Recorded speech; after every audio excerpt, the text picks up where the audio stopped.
টেক্সটে যেটা রয়েছে, যে গদ্য পদ্যগুলো রয়েছে, সেখান থেকে যখন প্রশ্ন তুলে দেয় সেটা হলো সিনের প্রশ্ন, বর্ষা সামনে থাকো। আর যখন কোনো একটা টপিক তুলে দেওয়া হয় এবং সেই টপিক তোমাদের জানাশোনা নয়, সেখান থেকে তোমাদের প্রশ্ন উত্তর করতে হয়। মাধ্যমিক পর্যন্ত এটা আছে, সিন আনসিন। এখন থেকে আমাদের এর স্কিল বাড়াতে হবে, দক্ষতা বাড়াতে হবে।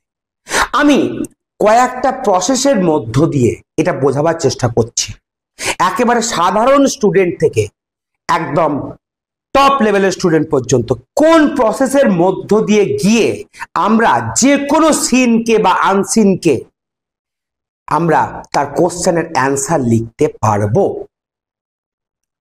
রিডিং এর ক্ষেত্রে এই যে রিডিং করছো, এই রিডিং এর মধ্যে রয়েছে কম্প্রিহেনশন, বোধগম্যতা, বোঝা, পড়ে বুঝতে পারা। যদি তোমরা পড়ে বুঝতে পারো তাহলে নো প্রবলেম, কিন্তু যদি পড়ে বুঝতে না পারো তাহলে কি প্রসেস রয়েছে সেটাও বলবো।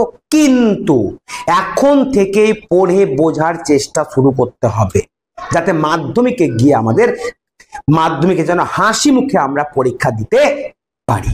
এখানে লক্ষ্য করো, একটা আনসিন রয়েছে, তোমার এতগুলো সেন্টেন্স দিয়ে একটা প্যারাগ্রাফ রয়েছে এবং নিচে ট্রু ফলস রয়েছে। লক্ষ্য করো কোশ্চেন নাম্বার এ তে কি রয়েছে, TF মানে ট্রু ফলস, তাই তো। কোশ্চেন নাম্বার বি তে কি রয়েছে, complete the following sentence with information from the text. আমরা যারা দুর্বল স্টুডেন্ট তারা আমরা স্ক্যানিং এবং স্কিমিং শিখব। স্ক্যান করা মানে কি করা, যখন আমরা কোনো পেপারকে স্ক্যান করি, প্রত্যেকটা লেটারকে আমরা কি করি, স্ক্যান হয় কম্পিউটারে, স্ক্যান হয়ে বেরিয়ে আসে, সে স্ক্যান করো। ট্রু ফলস এসো। Trees breathe out carbon dioxide, trees breathe out carbon dioxide. চলে এসো, এই লাইনটা কোথায় আছে। প্রথমে দেখলে trees breathe out carbon dioxide, কিন্তু পুরোটা পড়ে লক্ষ্য করলে যে ব্রিথ আউট বলে যেখানে আসে সেখানে লেখা আছে অক্সিজেন। তোমরা কিছু বোঝো না, মনে করো কিচ্ছু বোঝো না, কিন্তু এইটুকু বুঝতে পারছো ব্রিথ আউট অক্সিজেন কি লেখা আছে, ব্রিথ আউট অক্সিজেন। এখানে কি লেখা আছে, ব্রিথ আউট কার্বন ডাইঅক্সাইড। এইটুকু যারা দুর্বল স্টুডেন্ট বুঝতে পারছো দীপ। এই ক্ষেত্রে তুমি কি বুঝতে পারছো, এখানে লেখা আছে ব্রিথ আউট কার্বন অক্সিজেন আর এখানে ব্রিথ আউট কার্বন ডাইঅক্সাইড, তাই এটা ফলস। ফলস। এবার we can live without oxygen, we can live, কোথায় লেখা আছে লিভ কথাটা বের করো, মেন কথা।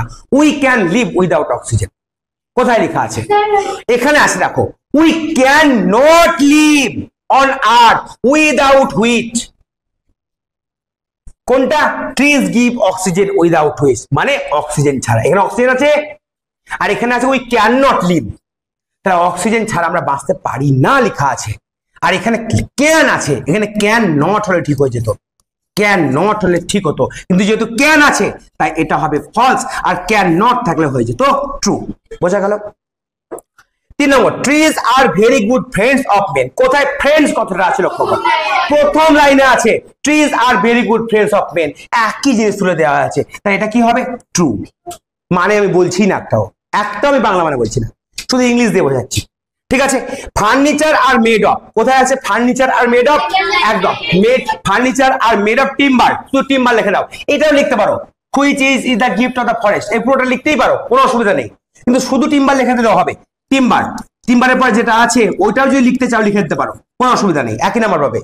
এবার কি আছে, we get honey gum wax etcetera from the, আছে কি আছে, from the forest. From the forest পেয়েছো কোথায় বলো, সেকেন্ড লাইনে, তাই তো, ফ্রম দা ফরেস্ট, ফরেস্ট পেয়েছো। তাই দেখো মানে না বুঝে কিন্তু আমরা অ্যান্সার করতে পারছি। এইভাবে আমাদের যে কোনো তোমার আনসিন প্যাসেজকে আমরা স্ক্যানিং করে করতে পারি, ওয়ার্ড গুলোকে খুঁজে খুঁজে বের করে করতে পারি। বুঝতে পারছো তাই না, আইডিয়া আসছে। তারপরে নেক্সট দেখো, নেক্সট আমাদের আর একটা আনসিন, দেখো এইখানে কি আছে দেখো,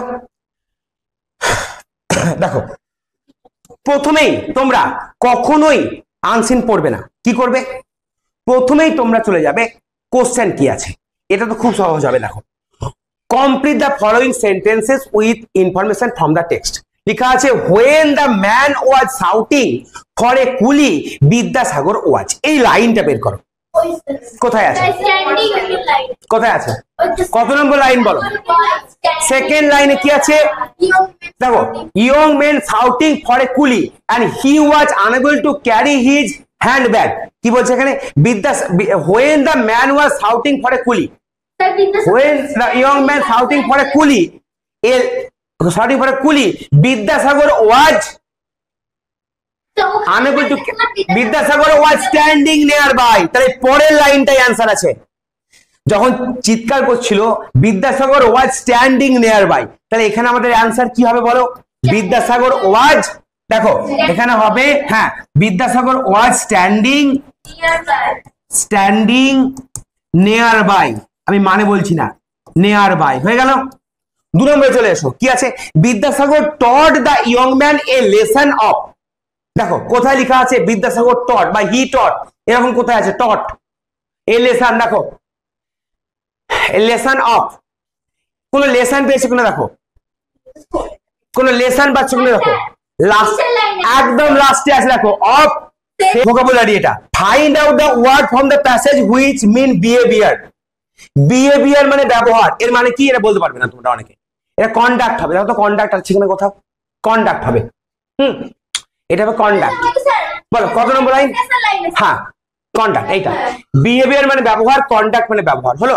আচ্ছা who is referred to as Pandit in the above lesson, তাহলে এখানে শুধু লিখে দাও বিদ্যাসাগর, কই আমি বানান ভুলে গেছি, বিদ্যাসাগর লিখলা, তারপরে এখান থেকে is referred to as Pandit in the above passage, বোঝা গেল, বলো বুঝতে পেরেছো কিনা, পড়তে হলো একটাও, পড়তে হয়েছে না পড়ে করছি আমরা, এখন না পড়ে করছি কিন্তু এবার আমরা পড়বো, দেখো পুরোটা পড়বো আমরা, দেখো কি বলছে, once upon a time, একদা এক সময় কি হয়েছিল, দেখো once upon a time, একদা এক সময়, বিদ্যাসাগর was traveling, বিদ্যাসাগর যাত্রা করছিলেন, in a train, ট্রেনে করে, ঠিক আছে, when যখন, he got down মানে নামা, আর got up মানে ওঠা, তাহলে got down কোথা থেকে নামলেন, তখন from, এটা প্রিপজিশন, from the train, বোঝা গেল, from the train, ট্রেন থেকে নামলেন, he found, find এর past tense found, তিনি কি পেলেন, a young man, একটা যুবক মানুষকে দেখতে পেলেন, তাই বিদ্যাসাগর ট্রেন থেকে নামলেন এবং তিনি একজন ইয়ং ম্যান, একটা যুবক মানুষকে দেখতে পেলেন, সে শাউটিং করছিল, চিৎকার করছিল, পরে কুলিতে করে ব্যাগ বহাই না, সে কুলির খোঁজ করছিল, and he was unable, এবং সেই যে ইয়ং ম্যান সে ছিল unable, able মানে সমর্থ, আর unable মানে অসমর্থ, পারে না, কি করতে পারছিল না, to carry his hand bag, তার হাত ব্যাগটিকে বহাতে পারছিল না, হাত ব্যাগ বলছে হ্যান্ড ব্যাগ, ছোট ব্যাগ হাতে থাকে, সেটা বহাতে পারছে না বলে একটা কুলি রাখবে, মানে ওর হাত ব্যাগটিকে বহানোর জন্য কুলি রাখবে, আচ্ছা তারপরে দেখো Vidyasagar was standing nearby, Vidyasagar কাছে দাঁড়িয়েছিল নামার পর, ঠিক আছে, দেখো how much will you take, কত নেবে তুমি, asked the man, সেই মানুষটি জিজ্ঞেস করলো, টেকিং বিদ্যাসাগর ফর এ কুলি, টেকিং মানে ধরে নিয়ে, বিদ্যাসাগরকে কুলি ভেবে নিয়ে বিদ্যাসাগরকে বললো কত নেবে, তার হ্যান্ড ব্যাগটা বহানোর জন্য। আর আমাদের স্কুলের অনেক বড় বড় পোস্টে আছে যাদের পারমিশন নিতে হয়, না নিলে ছুটি দেয় না, আজকে ঘটনাটা ঘটেছে, তো সে তখন রাজা মনে করে, সে কি আর বলবো, সে বিদ্যাসাগর কে কুলি মনে করে, সে আর কি বললো কত টাকা নেবে। আচ্ছা বিদ্যাসাগর কে তখন জানো, সেই মুহূর্তে ডেপুটি মানে একটা বড় পোস্টে আছে, সেই সময়ের ওই বড় পোস্টে থেকেই আমলা ছিলেন উনি, ওই সময় থেকেই নারীদের জন্য অনেক শিক্ষার বিস্তার করেছিলেন, ঠিক আছে, তো তাকে কুলি মনে করে দিচ্ছে। আর আমাদের একটা কনস্টেবলকে যদি বলো এই ব্যাগটা বহাও, কনস্টেবল বলে যারা মনে হবে ওই দারোগা, তো বিদ্যাসাগরকে কুলি মনে করেছে। হোয়াট এভার ইউ প্লিজ, তুমি যাই মনে করবে তাই নেবে, sorry whatever you please, Vidyasagar বলে আপনি যা দেবেন তাই নেব, রিপ্লাইড দা পণ্ডিত। পণ্ডিত বলা হয়েছে কেন, তাকে পণ্ডিত কেন বলা হতো? পণ্ডিত এই কারণেই বলা হতো তিনি সত্যি অনেক ভাষায় পারদর্শী ছিলেন, তিনি আমাদের বর্ণমালা আবিষ্কার করেছিলেন, ঠিক আছে। তো Pandit and taking the handbag went on, ওই হাত ব্যাগ থেকে নিয়ে মানে হাঁটতে চলতে শুরু করলেন সেই ব্যাগ, মানে ওই ইয়ং যে বয়, তাও তাকে ইয়ং বয়, আবার যুবক ছেলে, সে আবার নিজের ব্যাগ বহাতে পারে না, তার ব্যাগ থেকে নিয়ে হোয়েন যখন হি রিচ দ্য হাউস, সে তার বাড়ি পৌঁছালো, he handed over the bag, hand over করা মানে দেওয়া, হ্যান্ড ওভার করলো ব্যাগটিকে টু ইটস ওনার, তার মালিকের কাছে, মানে সেই ইয়ং ছেলেটির কাছে, এন্ড ওয়েন্ট টাইমে, এবং চলে গেলেন। আর কিছু তিনি বললেন না, তিনি নিজের পরিচয় দিলেন না, তিনি জাহাজ দিয়ে চলে গেলেন। He did not take anything, সে কিছুই নিল না, মানে কে? বিদ্যাসাগর। সে কিছু না নিয়ে চলে গেল। When he asked to do show, যখন তাকে টাকা দেওয়ার কথা বলা হলো, মানে যখন তাকে টাকা নেওয়ার কথা বলা হলো, বিদ্যাসাগর কিছু টাকা নিলেন না। দ্য ইয়ং ম্যান শুন, শীঘ্রই সেই যুবক ছেলেটি ফাউন্ড আউট, ফাইন্ড আউটের পাস্ট টেন্স, ফাইন্ড আউট মানে খুঁজে বের করা বা কিছু বুঝতে পারা, কি বুঝতে পারলো? হু দা ক্যারিয়ার, যে ক্যারি করেছে, কে?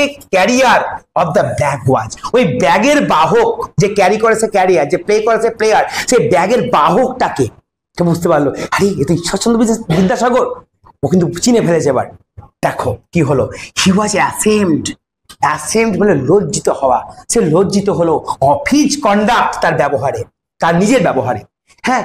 অ্যান্ড লার্ন, এবং শিখলেন, এর মাধ্যমে বিদ্যাসাগর শিখিয়ে গেলেন।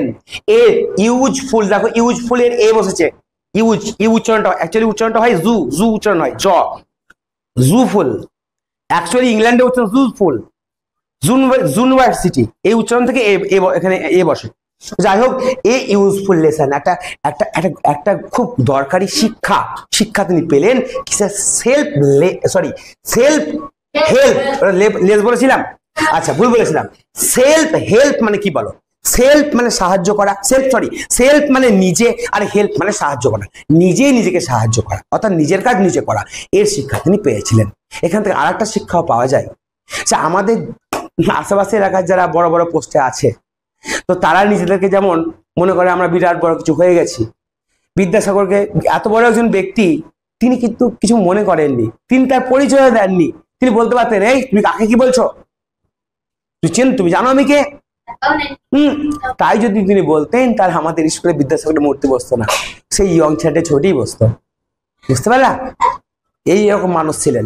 এখনকার যুগে যদি এই কাজ কেউ করে না, কোন একজন ডেপুটি ম্যাজিস্ট্রেট, ডিএম যদি কারোর ব্যাগ বহিয়ে নিয়ে যায়, তো বলবে ডিএমটার মধ্যে কোনো ভ্যালু নেই। এই হচ্ছে বর্তমান যুগ। যাও, আজকে ছুটি।